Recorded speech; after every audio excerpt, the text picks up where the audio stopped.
Yes, hello Nick. I'm Stan Bertulut. I'm the marketing director of KDS.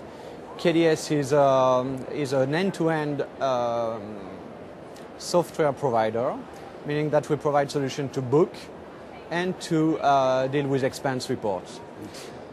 And you specifically got version 6 here at the Business Travel Show. Can you tell us more about that and what it offers your clients? Yeah, version 6 is the new version of our end-to-end software.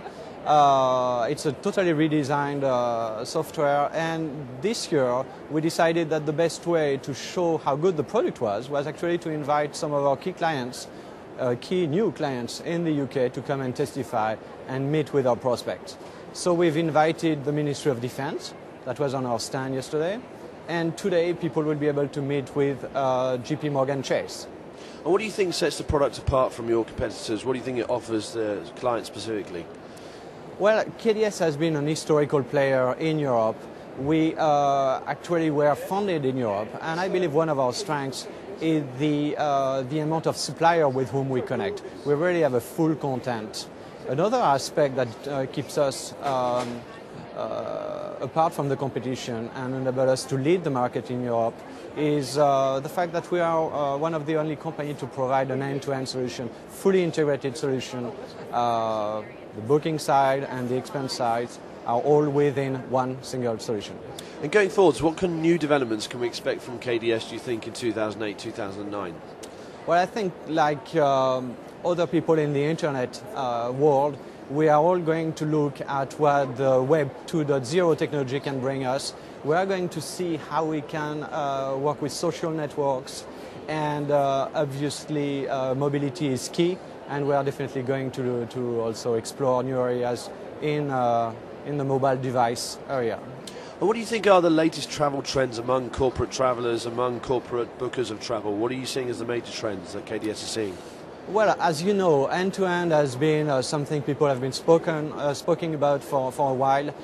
We see a clear influx in the number of RFP we get for a full end-to-end solution. That's definitely one driving element.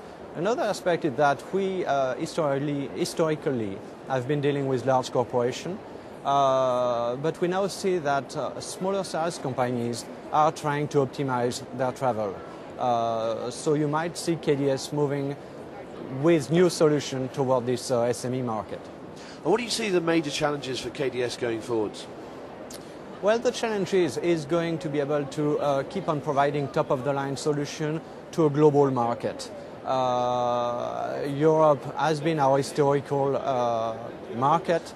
We are now moving toward Asia with a subsidiary that recently opened in Australia.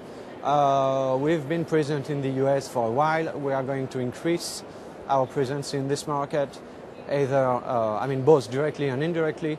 So, serving a global market is definitely a challenge for any global corporation. More about the survey that you just conducted and what the survey is about, and it looks at global warming and more about the survey that you've just done. Yes, KDS and ACT have been working together for the last 3 years on trying to take the pulse of the industry when it comes to travel management, and especially looking at the impact of global warming on the industry. This year we decided to look at how differently people may act when they are within their corporation. So you have people who are extremely good citizens, recycling, taking care of the environment when they're at home, but what happens once they put a tie on and they go at work? So we asked them about a feeling of travel guilt. Is travel guilt myth or reality? Are those beliefs about the protection of the environment impacting the way people deal with travel management and travel booking?